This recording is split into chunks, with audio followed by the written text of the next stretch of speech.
Today's segment of Sound Balming is brought to you by Jimmy and Mary's Authentic Body Care. I cannot express to you how much we love their products. Although we use them all year, as the weather gets colder, we need these products even more. The dreaded drop in temperature, the dryness, the itchiness, and the unnecessary flakiness is inevitable. Shea butter from Jimmy and Mary's Authentic Body Care is the only thing that works for my skin and hair needs. Not only do these products cure my dry skin, the whipped butter goes on smoothly and doesn't leave that uncomfortably thick, sticky residue. Bonus? It smells absolutely amazing. There are so many different scents to choose from too. Not only do they carry skincare products, there are products for authentic living, face, shower, hair and beard, spritzers and perfumes, and bath products. Let me tell you, we cannot even keep the stuff in the studio. The entire production team as well as all our children use Jimmy and Mary's product. Jimmy and Mary's take pride in creating quality, handcrafted products from simple ingredients for the entire family. Their products are made for all skin types and are 100% handmade, 100% vegan,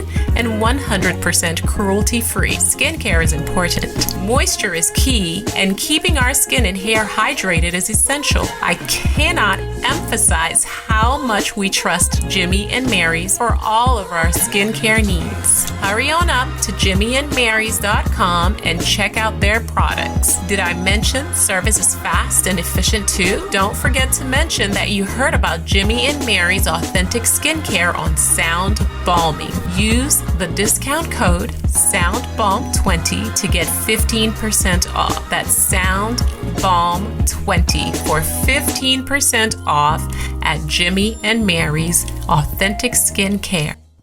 Hey everybody, welcome to Sound Bombing.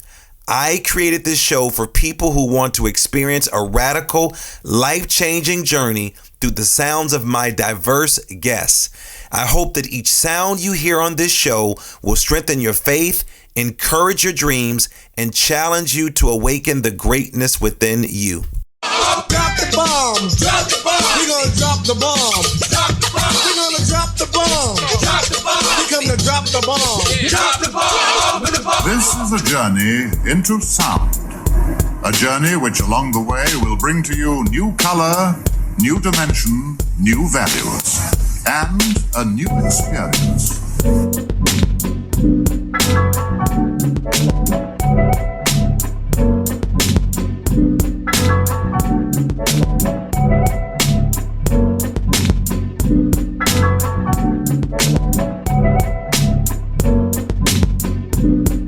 Ladies and gentlemen, the star of the show, LaMarr, Darnell Shields.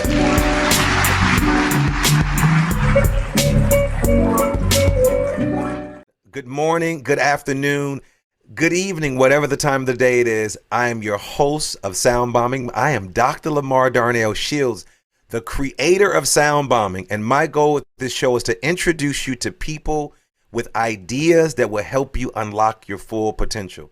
Now, Sound Bombing community, I typically start out my show with a couple of questions, and today is no different. So here we go. So are you still searching for a job you love so you would never have to work a day in your life? Sounds good, doesn't it? While an ego-driven career may result in success, staying true to yourself means listening to your calling. So what does it mean to follow your calling? Well, many of you all know I'm an educator. I've always been an educator. Once an educator, always an educator. But when I left a career in teaching to become a social entrepreneur, sounds like a big word. I don't have time to explain what that is, but you can go and Google it if you would like. But I wanted to pursue this career of being a social entrepreneur. So I explained to my principal, cried to my students, and talked with my coworkers and said that I want to follow my true calling. And that was to become a social entrepreneur. See, as a leader since childhood, I always imagined how amazing it would be to run my own business. Probably just wanted to be the boss. Maybe that's it. Somebody knows me like, this dude always wanted to be the boss. Well, what I found out, it wasn't easy. I faced many personal obstacles, professionally, spiritually, and mentally. However, my saving grace was not going to get an MBA or a PhD in entrepreneurship. I turned to my yoga instructor, my Tai Chi teacher, my homeopathic doctor, and my personal trainer. Well, my next guest knows what I'm talking about because he knows the changing business environment has shifted dramatically over the years. And businesses that focus on employee well-being is what I discovered, and he did too. And mental health, positive work, and life balance is very, very important when it comes to social values, especially during this pandemic, before, pre, and post. Who am I talking about? I'm talking about no other than Adam Baruh. Adam has been a National Park Service bioscience technician. I know it sounds like a big word. An IT professional, software developer, wedding photographer, and CEO. Now, some of y'all are trying to figure out how does that all go together. That's why he's going to explain it. Stop rushing us. And now he's his own producer of many podcasts, but he is the host of Change. He has always had the curiosity, like me, always had the curiosity about learning new stuff about business leaders, individuals, how they can make a positive impact on the world and life. He is also interested in de-stigmatizing mental health issues and is an advocate for practicing mindfulness and looking within. For those who know me, you're like, this sounds like somebody that Dr. Shields will roll with. And it is. Put your hands together for my man, Adam Baruh. Adam, welcome to Sound Bombing, brother. How are you? Hey, I'm doing great. Thank you so much for having me today. So, Adam, I like to do a wellness check-in all the time with my guests that come onto the show. Let's do two things. One, let's do a check-in. How are you doing? And then let my listeners know where you are calling in from. Yeah, I'm doing great. I've got my coffee next to me here. So I'm just getting the morning started. I am in Carlsbad, California, and weirdly, we have rain today. But yesterday was beautiful and warm. So that's how Southern California rolls in the wintertime. Oh, I'm glad you said Southern California because I was going to ask you sort of where are you? So, Adam, I just spoke to a group of administrators in Pasadena yesterday. And then today I'm working with a group of amazing teachers in Altaloma. I don't know if you're familiar with those areas at all. I don't really get out much. I'm kind of locked in my office or at home taking care of my kids.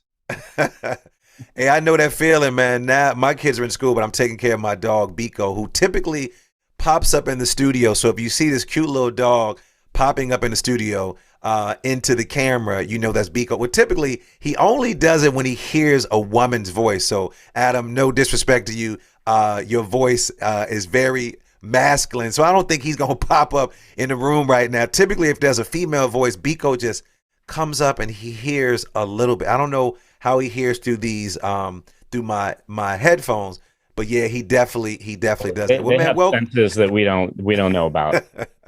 Well, I'm trying to discover those things, man. I'm excited about this conversation. I got a chance to check out the Change. You have a great presence with your audience. You have some great guests that have come on to the show and had some great conversations. But before we get into that, man, before you did all this, man, you were traveling around with a camera in your hand. You were a wedding photographer. Now, I'm not going to ask you how many people have crashed weddings and who showed up and how many people might not have paid you for those photos. I know look at you shaking your head and who still owes you money and you have these photos. I'm not going to ask you that, but I want to go into how in a ham sandwich did you go from being a wedding photographer to then going to doing this work around introspection, mindfulness, and mental health? So take us to the beginning.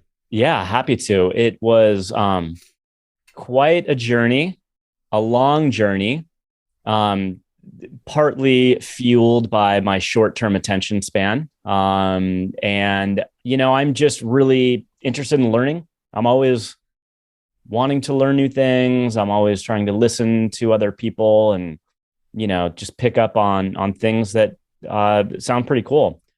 So, yeah, going way back to the beginning. So I graduated from San Francisco State. This was in the mid to late 90s. And, I was doing this short-term attention span thing all the way back, even within college. I think I had 3 different majors, which I know is not abnormal, but I was 3 classes away from graduating with a history degree. I loved my history classes. I had some really great professors. especially at San Francisco State University. They've got a great history program there. And I don't know, there was something that basically, was in the back of my mind. Do I want to be a professor? Do I want to be an academic and just research all the time? And when I looked within and I asked that question, the answer came back a no. So at that time, I was very hippie-ish in college. The dreadlocks, the Guatemalan pants, the listening to nothing but the Grateful Dead. This was my college experience. And so I loved the outdoors and thought, I don't know, there was something within me that always questioned whether environmental studies would be a program that I would be interested in. San Francisco State didn't have an environmental studies program back then.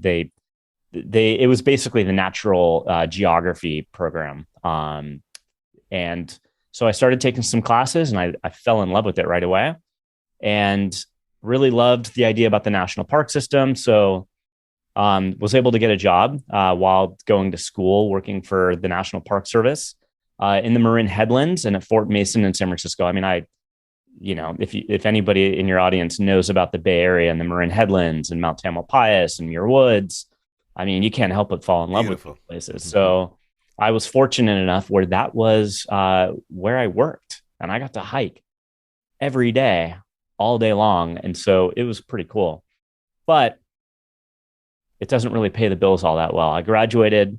I ended up having my oldest daughter when I was in my mid-20s. And, little diversion. I went and lived in Costa Rica for a little bit. In fact, that's where my daughter was born. So, when she was about 6 or 7 months old, it was time to go back to the States. And I had some computer skills. In fact, my job at the National Park Service was doing GIS mapping.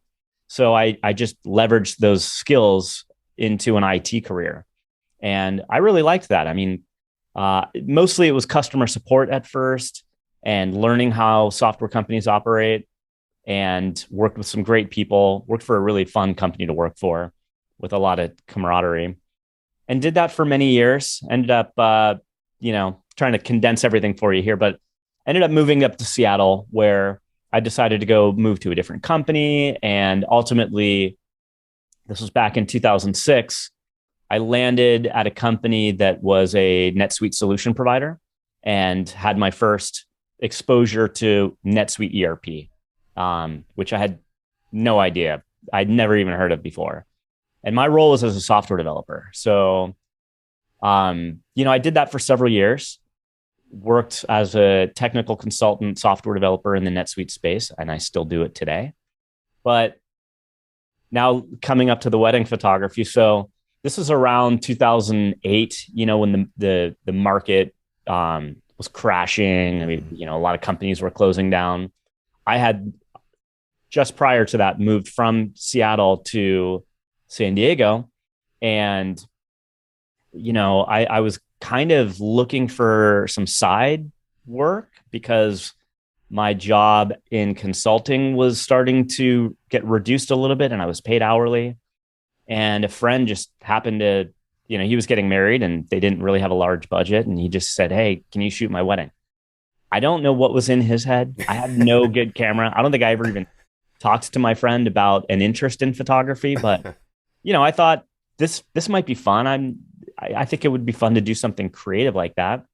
And so I photographed their wedding and I loved it. And I think I was okay at first, good enough to want to have the confidence to keep going with it. So I did it. And while I was working my regular consulting job for several years, and then kind of decided I needed to cut the cord and go all in with wedding photography. So I did wedding photography as my full-time job for 2.5, maybe 3 years. And then, it's kind of tough to make it financially in that industry. Especially because at that point I had 2 older kids and I had child support and I had expenses that, made the wedding photography career a little bit challenging financially. So I got back into NetSuite consulting. Let me actually say something. I think, and I tell this to people all the time, I think this is pretty interesting.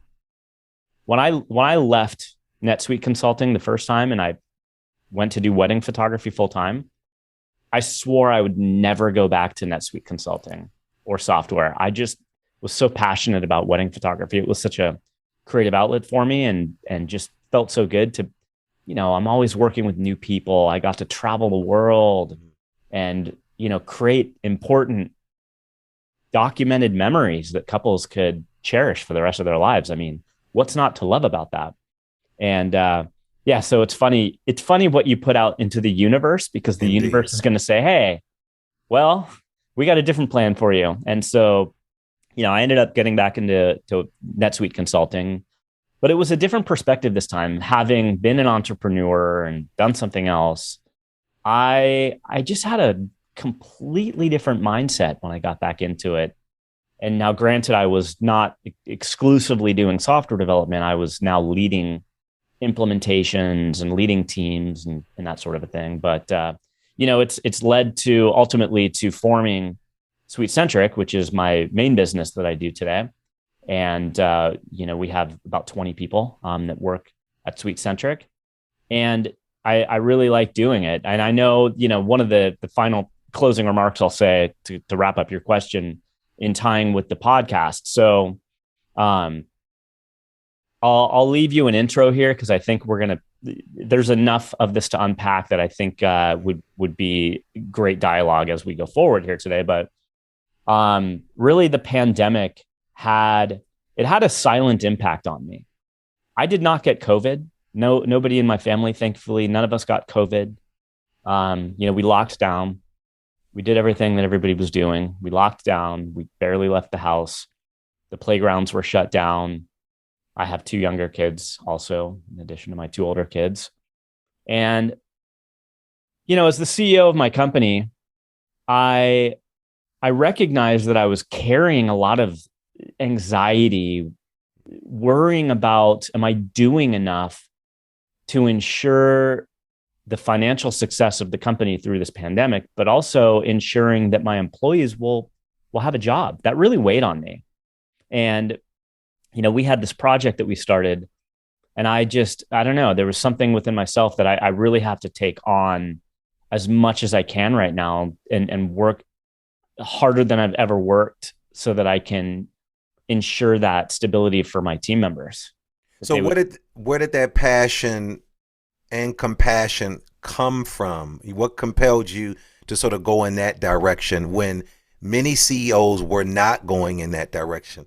What was going on inside of your mind and maybe inside of your heart that can really help us understand why all of a sudden did you want to go in that direction during this pandemic? Yeah, Dr. Shields, thank you for asking that because it was something that was, very, very personally challenging for me. So I said before, I was kind of silently, going through the pandemic. And what I meant by that was I was silently absorbing a lot of trauma. I was having a traumatic experience. We all were. We just didn't recognize it, because the focus was so much on, the trauma around people who were getting sick. But there was trauma in the disruption to our lives, disruption to our children's lives, not knowing what the future was going to look like. And I had started having anxiety attacks. I did have the first one I ever had was I had to go to New York right after 9/11 and do a project in downtown Manhattan for 2.5 weeks. That was very traumatic. And so the very first anxiety attack I ever had was getting on the airplane to fly back to Santa Barbara where I was living. I had a claustrophobic attack. I was sitting in a window seat and, this lady and her mom came and sat next to me and the mom had a broken leg. And I just was like, oh my God, I'm not going to get out of my seat for 6 hours now. And this had never happened before. All of a sudden I was in panic mode. I was like, I got to get off this plane before it takes off. This isn't going to work out. I was able to calm myself down. I just, because I had the window seat, I put my face to the window and I just imagined that I was outside and that helped. And as soon as they shut the doors and we started moving, I was fine for the rest of the flight. But so I was starting to get these anxiety attacks. I couldn't be in a windowless room. I mean, it got to the point where I would try to go to bed. And if I didn't fall asleep right away, I started having these thoughts that I'm going to be up all night. And I mean, like panic attacks. It was terrible. I don't wish that on anybody.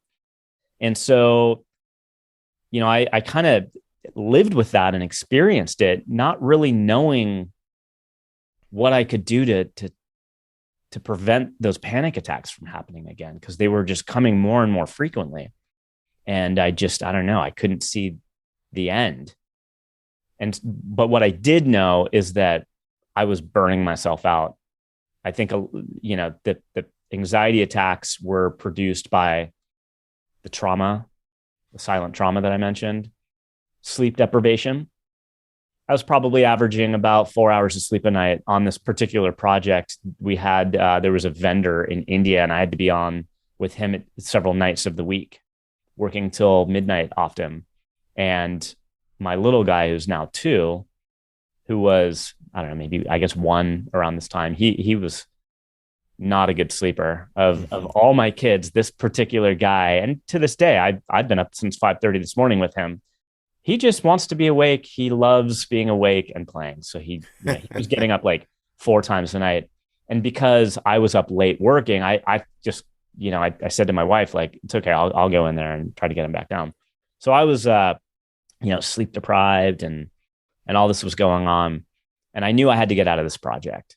And, with SuiteCentric, we fortunately, we've never taken on any debt to grow the business. It's all, organically grown. And so I've been very conservative with hiring, but I knew I had to bite the bullet and say, I have to hire some really senior top end developers to come in and alleviate me from this project. And so I was able to do that. That was March of this year, 2021. And, interestingly, around that same time, and, I get solicited on LinkedIn every day, all day long, but there was just, I got a solicitation. It was somebody marketing themselves as a business and mindfulness coach. And I thought, it's kind of what I need. I feel like that's what I need. And so I started working with her, Kristen Taylor, in April of this year. And, she has a background also as a therapist. So she and another person that I worked with helped me get through the anxiety attacks. I'm happy to report that I don't experience them anymore. And I actually was introduced to EMDR, and I don't know what that stands for, but it's a technique that even Prince Harry on his show, The Me You Can't See, he talks about his use of EMDR. And I think that really helped with curbing the anxiety feelings when they come on. And now I feel confident that I can alleviate those. So, long story short, this podcast, the change that I'm doing, kind of came out of this work with my business coach I've been focused on for the past, 9 months or so. Really just looking within. I mean, and I've told this to numerous people. When you find a great coach, they never tell you what to do. They just ask you questions that make you think and look within. And that's what Kristen was able to do with me. And all the answers were in there. Yeah, I'm glad first of all, thank you for your transparency. I was going to ask you what did you put in place to deal with the anxiety and to deal with the lack of sleep and the lack of everything that was around you. So thank you for sharing that. But I want to go back to what you talked about. You talked about a lot. You unpacked a lot. But you talked about trauma and as it relates to COVID and you have this. I'm in the trauma space, and you have this big T trauma, and you have these small T's. And I was just watching a discussion with Oprah Winfrey and Dr. Bruce Perry, who wrote a book called "What Happened to You." In the book, he and Oprah analyze the effects of trauma on the developing brain and discusses the emotional and biological effects on the brain. But what Oprah talked about is that people were talking about trauma around her, and she was thinking of catastrophe. She was thinking of tsunamis. She was thinking of 9/11. But what Dr. Perry helped her unpack was I'm making these small T signs, right, and they add up to those big T signs.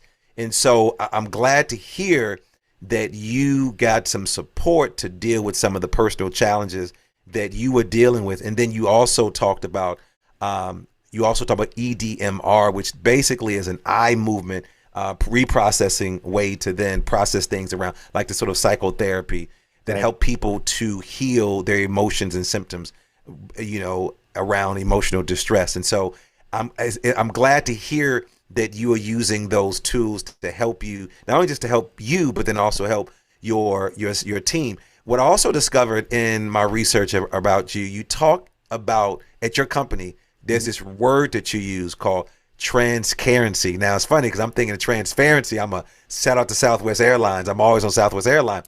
Sure. So when I saw the transparency, I was like, let me ask my brother Adam, talk to me about that word. What does it mean? And then what's its origin? What's the origin story around transparency? And for those out there, it is trademark. Don't try to run and say, my cousin Adam said I could use it. No, you got that big trademark symbol right next to that word. Yeah. So, huge shout out to my team. I did not come up with the word. It was I believe it was my marketing director, Nick Weidman, or Sean Gillespie, who's my chief operating officer. And I don't think there was a lot of, that word has evolved for us a little bit. I think when we came out with it, it was more of just kind of a marketing slogan around, but it did describe, how we approach our client relationships and our projects, which is we strive to be transparent and in the way that we care for our clients in particular. That was the origin of that word. And so what that means in regards to executing a project is, the projects in the NetSuite space can be very long running and very complex with tons of moving pieces and lots of different stakeholders and interested parties. And so, every project is going to have bad stuff happen, right? While we do our best, there's always the unknowns, the variables that you should expect. You can't really plan for them because you don't know what flavor they're going to be when they present themselves. But every project is going to have the good, the bad, and the ugly. And so with transparency, it was just a promise that, hey, we're not going to sugarcoat stuff. We're going to let you know, like, hey, if we're looking like we're going over budget and maybe it's our fault a little bit, we're going to bring it to the table and we're going to be honest about, what's going on with that. Because, our goal is at SuiteCentric is not bottom line driven, it's relationship driven. And so, I think that's an important point. It's relationship driven. So I've mentioned how that word transparency has evolved for us. So the way that I think about how it's evolved for us is it's no longer only a commitment to our clients. It's also a promise to my employees and my team. So we strive to be open and transparent with each other. We try to check our egos at the door when we come to the office. We're all remote now for the most part, but when we log onto our computers, we put our egos over there, right? And we mentor each other and we take criticism and we strive not to let that stuff come in personally. And so, like I said, it's evolved to the way that we care for our clients, but also the way that we care about our team members. And so I'm really proud that now it's become somewhat of a company value statement, a mission statement, if you will. It really is the fabric for how we operate our business. Well, one of the things I heard you say is you talking about sort of putting the ego somewhat on the shelf. And I know one of the ways to do that is through mindfulness. And from what I know about you, mindfulness, as you talked a little bit earlier, is very, very important to you. So how has mindfulness impacted you and the work you do as a business and a thought leader in the field that you're in? Right. So, mindfulness really is a tool, but it's a very powerful one. It is something that I really, not purposefully, but I didn't practice. I think for so many years, I avoided really the looking within. So why explain us why you sort of avoided that process?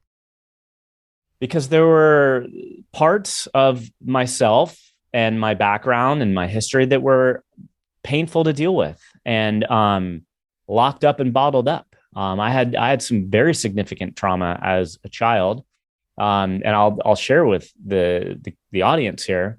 The claustrophobia came from the fact that when I was 6 years old, my parents had recently divorced, and my mom, as a single mom, would would have a babysitter come over and watch myself and my two brothers while she, got to enjoy her life. And the babysitter would come over, and as soon as my mom would leave, he would lock myself and my two brothers in my mom's walk-in closet, shut the lights off, and we couldn't get out. And, finally he'd let us out. We'd walk out, and he had invited his friends over, and they were doing drugs and stuff like that, like pretty hardcore, definitely a traumatic experience for a 6-year-old. And so that claustrophobia, I was able to completely trace that all the way back to, having been locked in a pitch black dark closet when the babysitter would come over. Right. So I think for many years, it was just too painful to look within.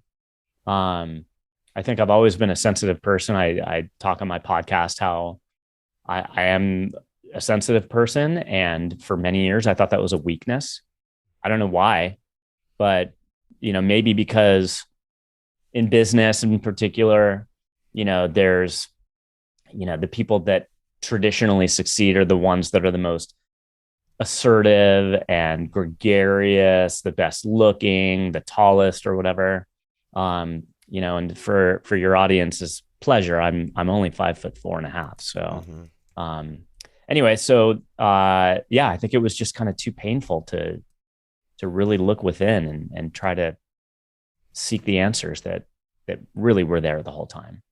Wow. Definitely thank you for sharing that story. You bring a lot of clarity to folks who are dealing with things that affected them when they were children, going back to what happened to you in the trauma world, where I sort of sometimes do work. Many people talk to young people and say, what's wrong with you?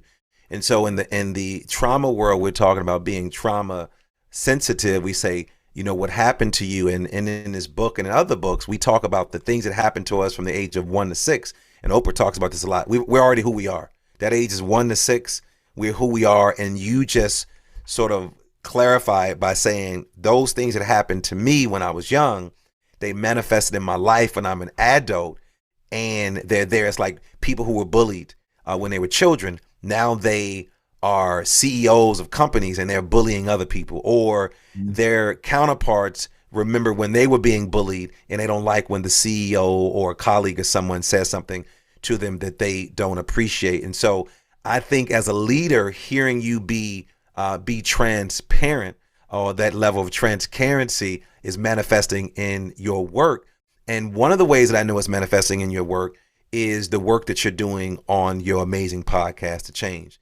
So talk to my listeners about how you're using your platform on the podcast to inspire progressive social change. And then how is it really helping you with what you're dealing with? Because I know I am very selfish, and I'm going to stop right there. So what do you mean that you're being selfish? These people that I bring on this show, Adam, are really for me. And I'm allowing my listeners to hear what's going on. But I'm inviting you on to pour into me. I'm inviting on this other person to pour into me. But then I'm allowing my other listeners to come in and say, but what are they saying to LaMarr that I need to hear? And the reason why I created this show, and I know you created the show in the same reason, is to talk about the great things that people are doing, but not the great things that they're doing financially. Because I believe in people over profit. And I created this show to help people unlock their full potential. You can easily talk about how much money you've made and if you're going to sell the company. But I think at the core of where we are as the human part of us, people want to know what makes Adam tick. What are your rituals in the morning? What are you reading? And so again, you're using your platform Change to create those conversations. So talk to us about that. How are you using it? And what are some things that you're learning about yourself and the people that you're bringing on to the show as well? Yeah, how the idea for the podcast all came together was through the mindfulness, looking within, kind of unblocking. Once I really traced everything back to the root and realized the power of mindfulness, I became unblocked. I recognize now what my strengths were and what my role as a leader should be. And I talk about this on my podcast. For the first 4 years of running this company, I didn't really know what my role should be as a CEO. My background is primarily the majority of my career has been in software development. So I'm not your traditional CEO where I have an MBA and I have all this economics knowledge and all that, right? And so I struggled with, what do I have to be as a CEO? Like, there was definitely imposter syndrome, in there. And I just didn't really know. But, through the work that I've done with Kristen this year, so one thing I recognized, I'm an empathetic person, and that is my superpower. And for all of the pain that I was feeling, this I knew was my outlet. I was called, my true calling. I think you talked about that at the beginning here. My true calling is to help people. And the way to do that is to open up, share my experience, and be myself. And so the podcast, I recognized, and I'll be honest with you, I never thought I would be able to do a podcast. I feel like I'm a good conversationalist, but I've never been like the front of a conversation or somebody to truly carry it. I think I'm doing okay. Little segue real quick or side comment. I had a film crew in here yesterday for this little marketing documentary that we're producing, and way different experience. Yeah, my experience being in front of the camera, having a documentary made, was what I expected as in terms of how I thought I would approach it. But for whatever reason, like the format, just conversationally, like how I'm having a conversation with you today, it's very natural and it feels good. And so it is my passion. I mean, I can identify with it so much. And so I have The Change that I host, which is focused on sharing stories and inspiration from business leaders and people making positive work-life changes. It's very much inspired by recognizing what's going on right now in the workforce with this great resignation movement, people not wanting to re-enter the workforce in this, if we're going to even call it a post-pandemic era. But people recognizing they want to make a change for themselves and do something different, not go back to what they were doing before. I think, the COVID era was such an awakening for people to recognize. But I want to go back a little bit, I think, in how I'm going to answer this. You mentioned for yourself about the selfishness. In my next episode on The Change, I'm going to be interviewing a gentleman who, in my initial conversation with him, that idea came up about selfishness. And I think maybe this is something that men experience a lot. At least myself and my guest that I'm going to be speaking to, we both kind of identified with that. And I'll share my experience. For so long, I think I was purposefully unselfish because I thought as the man with my wife and my kids, I thought my purpose was to give everything of myself to them. To give up my time so that my wife could go and enjoy herself surfing or whatever, to stay home with the kids and play with them. I thought, if I were to take time for myself, that was selfish. I honestly had a belief system around that. It's interesting you say that because most women feel that. I rarely hear men say that, but most women, when I talk about self-care, many of the women that I come across feel like if they're sitting down, someone is looking at them and wondering why they're sitting down. No, so I'm going to throw my wife into the conversation. I don't know if she's going to appreciate this or not, but all right, here we go. So now we're flipping the script on the show. No, go ahead. No, but there's definitely a dynamic. Like we all have different dynamics, and we're all dealing with different aspects of oftentimes the same issues, right? And so for her, we put our 2-year-old in daycare Monday, Wednesday, and Friday. My wife doesn't work. And so she has a lot of guilt that she feels, and she feels that she's judged when she tells people that our son goes to daycare 3 days a week, but my wife, that's her time to have her time to do what fuels her. We should always be doing the things that recharge our batteries. One of the podcasts that I love is Jessa Reed's Awakening OD. And, she talks about how kind of in a comedic way, but how we're all kind of like avatars, like in a video game, right? And as we're playing around this game of life, there's like our life level right here, our battery level, right? And so for me, when I was acting very, consciously unselfish, I would let my battery go to 0%, and I'd have like a freak out, like just because I was imbalanced, because I was not carving out that time that I needed for myself to recharge my battery. One of the things that I love that, and I think Jessa Reed spoke about this, is sitting down and maybe writing a journal entry about what recharges my battery. So I did that.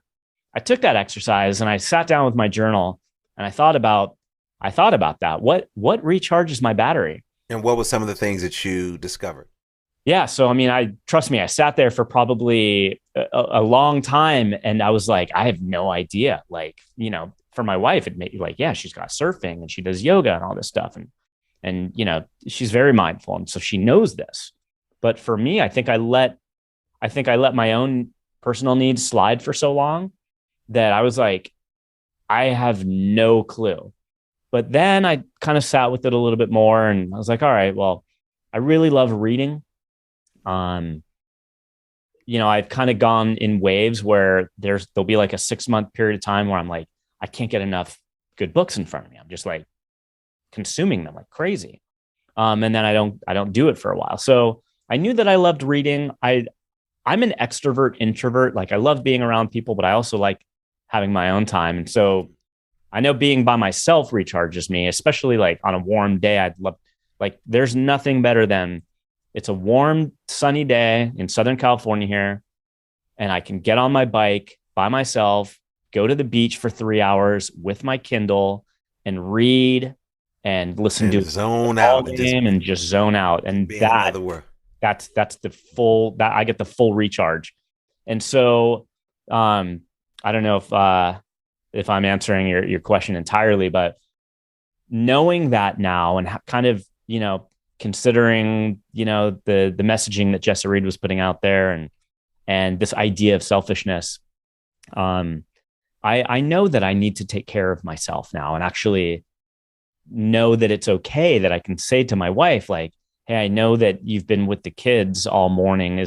My battery level is literally 5%. And I think I really could use some time to just go read a little bit right now. And when I say it to her like that, she's like, oh, absolutely, I'll be fine. Like, you go recharge. Cause when I'm recharging myself, I'm recharging the family, And anyway, to wrap up and close this remark, this guest appearance that is coming up on my podcast, we're going to be titling this episode Positively Selfish. And we're going to explore this topic, like how it's okay to be selfish, like, not in a way where it's, negatively impacting other people, but in a way where it's positive for yourself. You're taking care of your needs. I think it's a word that people have added some negativity to because we, we're in a world where there's this concept that comes out of South Africa called Ubuntu.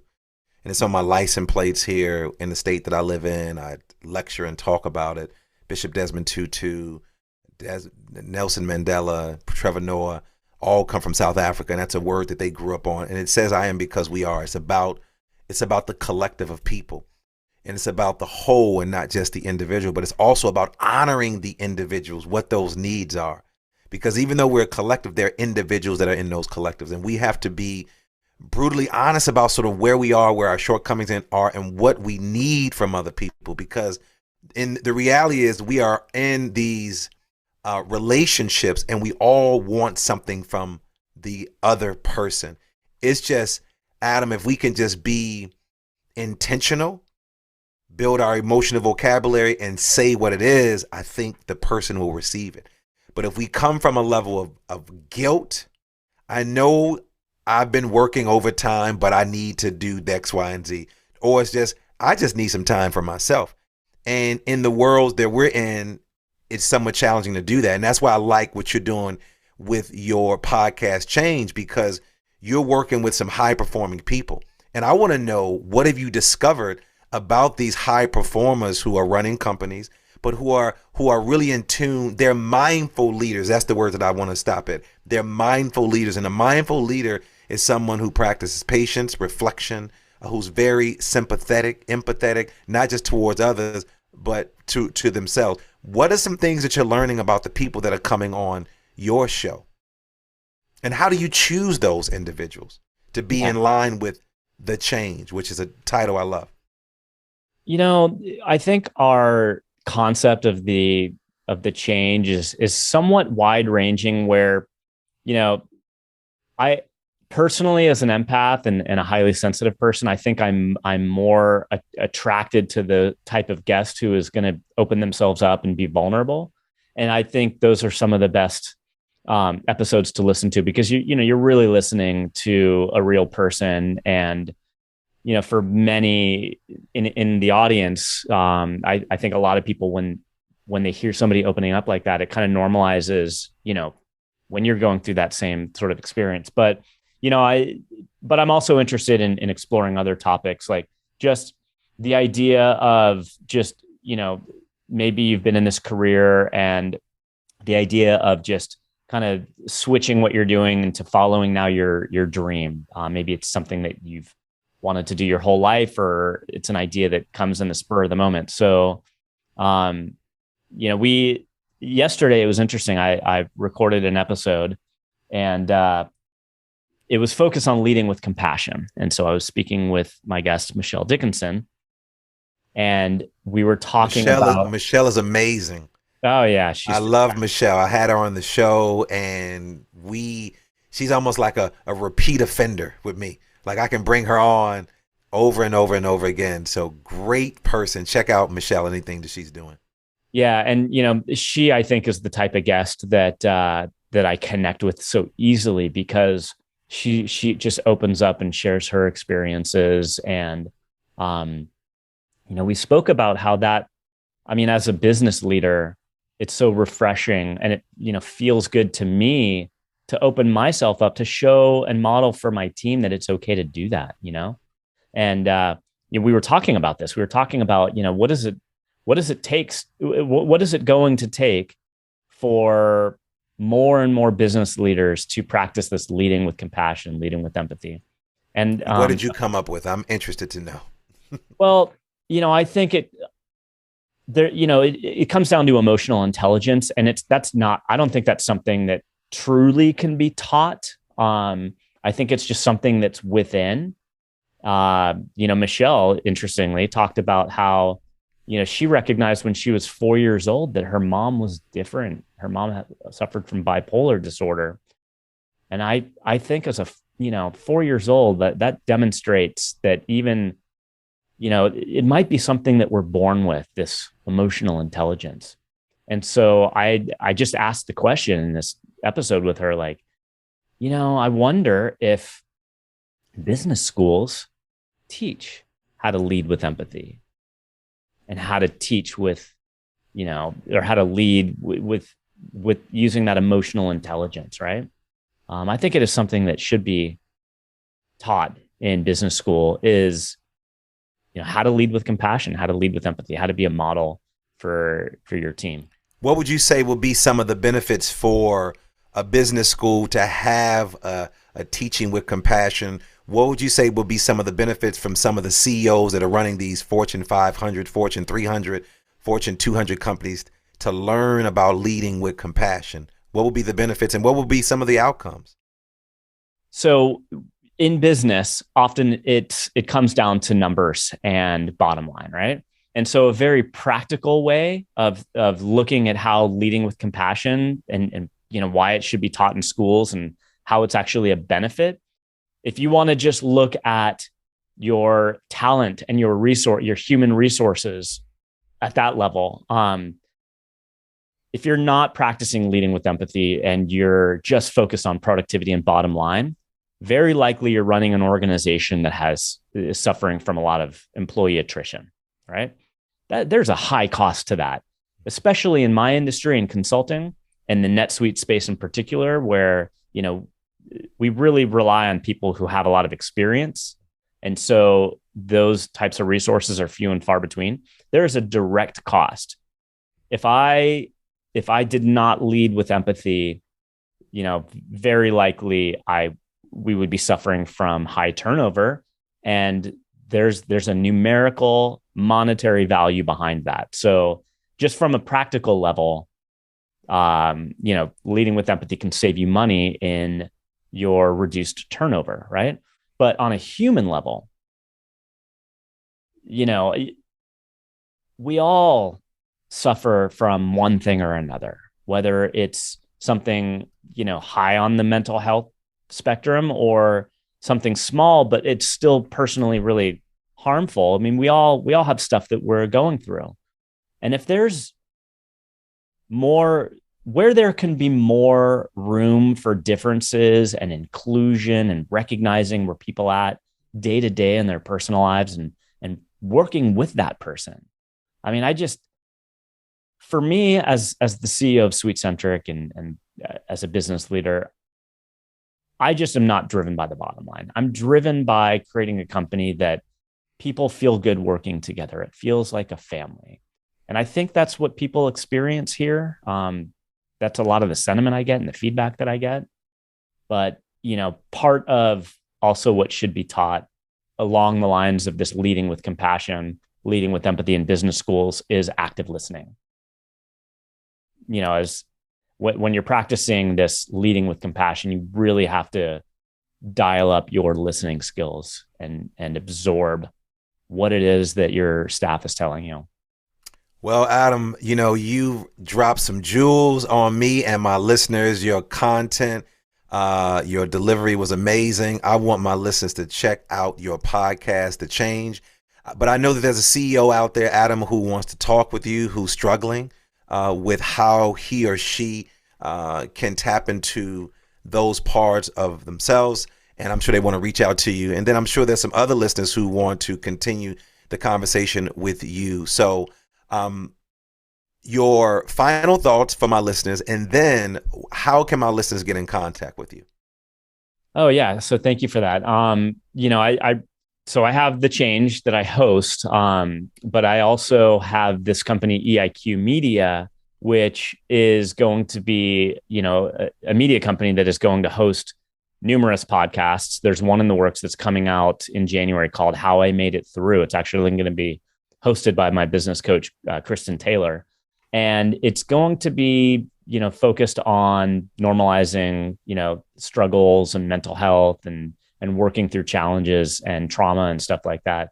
There's another podcast actually that's in the early stages that is going to be specifically focused on trauma and tragedy and near-death experience and overcoming that. So through EIQ Media, I'm hoping to curate a number of different podcasts that are designed to elevate emotional IQ.